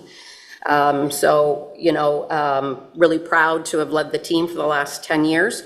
We currently have, as what's on the slide, currently have 4 platforms or assets that we report on: our website, our lead generation, our blog, and our social media. And you can see year to date, we've generated almost 23 million impressions with almost 55,000 website sessions. We have almost 13,000 followers, and we create on LinkedIn, and we created that 10 years ago, right, from scratch. And our blog, we just crossed over 600 blogs created in the last 7-8 years, and we've generated 26,000 page views. And our lead generation efforts till June 5th has generated over 1,000 prospective leads for our organization. And I just wanted to mention, we've got a couple of great tools up here on the right. A year ago, we launched the Tech Talent Calculator. Tony talked about ThreatAware. That tool itself landed that company here in Waterloo. It's one of the most visited pages we have on our website. And just a month ago, we launched the Manufacturing Cost Calculator. Again, great tools for both our local companies as well as attracting international investors. Okay. Yeah, and I think I'm next with the next one. Yes. So we call this the money slide. So really, it's all about, what is Waterloo EDC returning on investment for taxpayer and funder money? And as you take a look at our first 10 years, 2016 through 2025, for every $1 invested in Waterloo EDC by our 8 local municipal funders, our organization delivered $182 in closed deals. And if you look at it by new jobs, it cost our municipal taxpayers $35 or a little less than $3,500 to create every new job. And these are high quality jobs that we have supported during this time. If you look at it from the perspective of all funding, which would include the support of our province and the federal governments, for every dollar invested by Canadian taxpayers in Waterloo EDC, we have returned $117 in closed deals, and it's cost about $5,500 for every high-quality job that we've supported. So when our funders ask, why bet on Waterloo Region, why bet on Waterloo EDC, we believe this slide provides the compelling answer. Yeah, nicely put. I am particularly excited about the manufacturing cost calculator, because that is very, well, even the tech talent calculator, they are both one-of-a-kind tools. And I'm really excited about the qualified deal flow we're going to get as a result of their launching. So here we are. So much for the blue sky post-COVID, right? Like, so much for that. We were so kind of looking forward to, years of a bounce back and the visibility on the markets for years ahead. It just feels like today you can't see past your elbow, right? Like, there is just so many threats that are percolating. The Trump effect, the affordability crisis. Just the pace of all of these broad forces. Economic fracture, disunity, dystopia, separatism. Believe it or not, those are in large part things that we're not going to be able to control. So that's a very important point of departure. Look for opportunities, and it's important to work together to basically see what magic we can make from this current situation. So there, opportunities in defense, on sovereign cloud, are areas where we're going to focus. I would say that, we also have another role, and that is related to meeting the moment. The country's talked about opening Canadian trade, and they've actually put some trade commissioners whose job it is to promote expansion and investment from companies across the country into other provinces. And we've experienced some of that in the last couple of months. There's a Cambridge company called Beckoff, and their senior leadership team approached us to say, we're getting a lot of business in the oil patch these days because of the price of oil. We want to build some supply chains. Can you help us establish a footing there? And we want to grow that office. And so my team members put them in contact with Calgary Economic Development Corporation, and Beckoff's had an office there for 2 months. And the feds noticed, and they're watching. And this is something that we're going to see a lot more of in the months and years ahead. So part of what we also do for companies in the community, but more importantly, even for the cities and the townships, is we advocate with federal and provincial governments on behalf of the community. We advocate on program support. I spent a lot of time writing letters of support for specific programs. We've actually been working with 4 partners in the region on the trade impacted community programs. That's a provincial program. In terms of the Federal Defense Investment Initiative from FedDev Ontario, we have supported 3 partner applications. We've done a lot of work in the last 2 years on rural investment readiness with some FedDev funding. I don't know if you want to talk very briefly about that. Yep, there's I see some of our CAOs from our townships here, but the rural investment readiness is a key part of our FedDev project. There's really some key components. Was a rural investment readiness strategy, was a permanent resource or a resource to assist them with local business retention and expansion. Business count, we supported them in developing employment land servicing options for their official plans. And there's some research going on right now with Waterloo and a consultant all about exploring globally what are some of those mechanisms for public-private servicing of employment lands in rural communities. Great, thanks, Lucinda. Okay, let's look ahead. So to meet the moment, in February, we came out with new investment support guidelines. First economic development agency in the country to do so. I unveiled the details of it. We had worked on it as a group along with our board for about 3-4 months. I unveiled it at the Waterloo Region Home Builders Association meeting, which coincided with Mark Carney's Davos speech. I think, Barry, you were there. Mayor McCabe was also there. And we realized that we have to start prioritizing Canadian-owned and controlled companies. We've got to be deliberate about that. And we've got to be more thoughtful about who we partner with and be prepared to say yes or no. So there's a link to the website, but I'll kind of walk you through some of the basics. We ask questions like, is the company from a democratic country? Have its competitive practices been vetted, including hiring? Is it aligned with the strategic clusters that we have in Waterloo Region or in the country? In terms of project quality, does it include R&D, Canadian intellectual property, job creation as part of the growth plans? Are we talking about highly skilled jobs? Are we talking about, pay that is higher than kind of basic wages? If it's a multinational, is the company committed to locating strategic executives here in the region? Does the company understand we will not help them if they are here basically to look for an acquisition by one of our kind of important quantum or, manufacturing companies? And so a couple of it's literally 2 pages and a new lens through which we've developed go and no-go guidelines. And timing was perfect. We now have other partners and federal agencies starting to basically incorporate some of that thinking and being more deliberate about it. Doesn't mean that it's not a reset, but it's a recalibration. We're recalibrating how we do business to prioritize not only this community, but Canadian-controlled private corporations. So when you look ahead, I think, the most exciting area for us is defense and dual-use technologies. We have a number of companies in that space.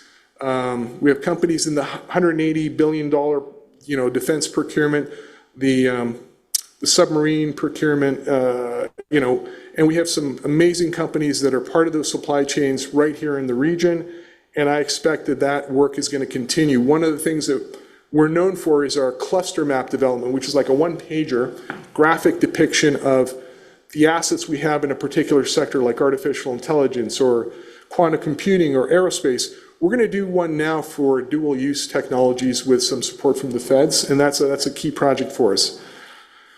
So, last slide. The one thing that I think is most important for the civic leadership in this community, the key priority is building regional resilience. And there's a couple of Mark Twain quotes that I love. I mean, obviously one that's not on here that I love is like, if you tell the truth, you don't have to remember anything. And that's come in very handy over the years. But the other one is, eat a live frog first thing in the morning and nothing worse will happen to you the rest of the day. And what that is about is doing the hard stuff, being committed to doing the hard stuff and doing it early, And this community has done some of that, assembling a megasite. Now, it doesn't mean that if you eat a frog, you're not going to get indigestion, right? Or you're not going to have other challenges. But whether it's, dealing with the water issue, which is critically important, and, driving forward new infrastructure, being more competitive when it comes to investment readiness, these are all things that really matter. And I know that the talent is in this community, the will is in this community, and I'm optimistic that this community will rise to the occasion. So thank you from the bottom of my heart. This has been a great gig, best gig ever. So many memories. I hope that the next time I do get a chance to pass the baton and introduce the new CEO, whoever that he or she will be. But I'm going to zip it now and open it up for questions. But thank you from the bottom of my heart. It's been a great gig.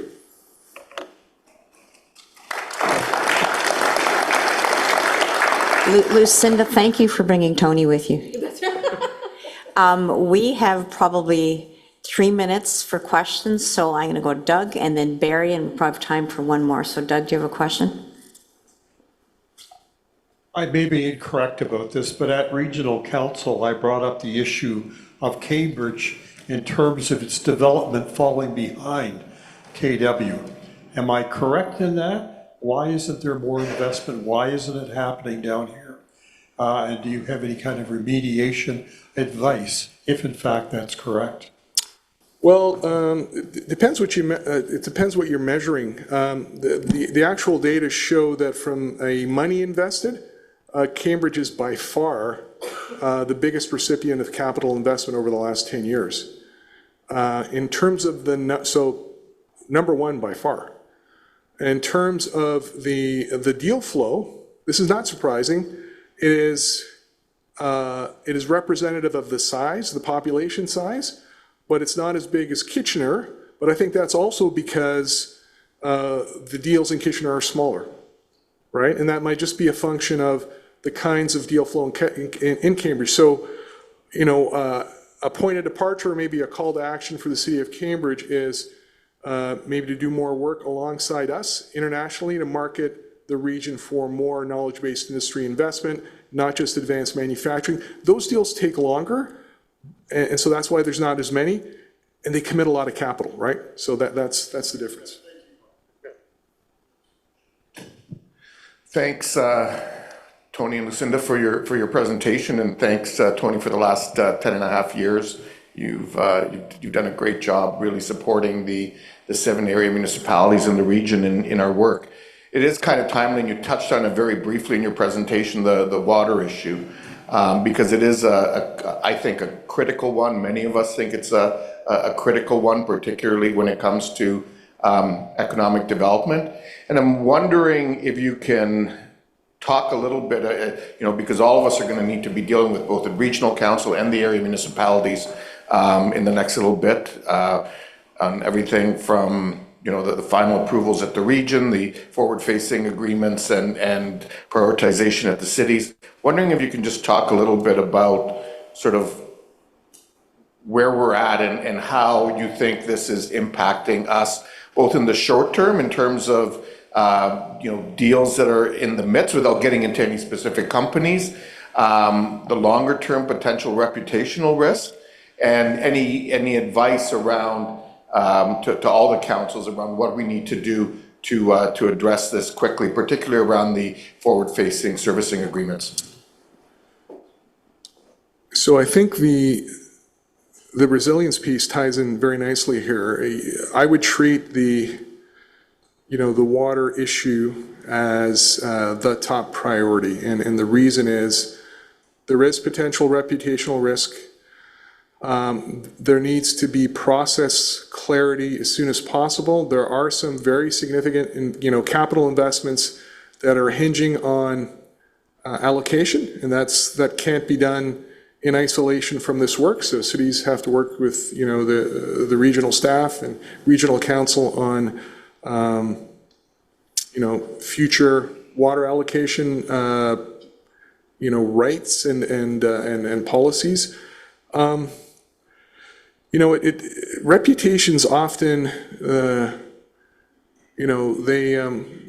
what's the line? They don't die with a whimper. It's usually one issue that gets exploded, and it's often misconstrued. And so we are answering a lot of questions about water.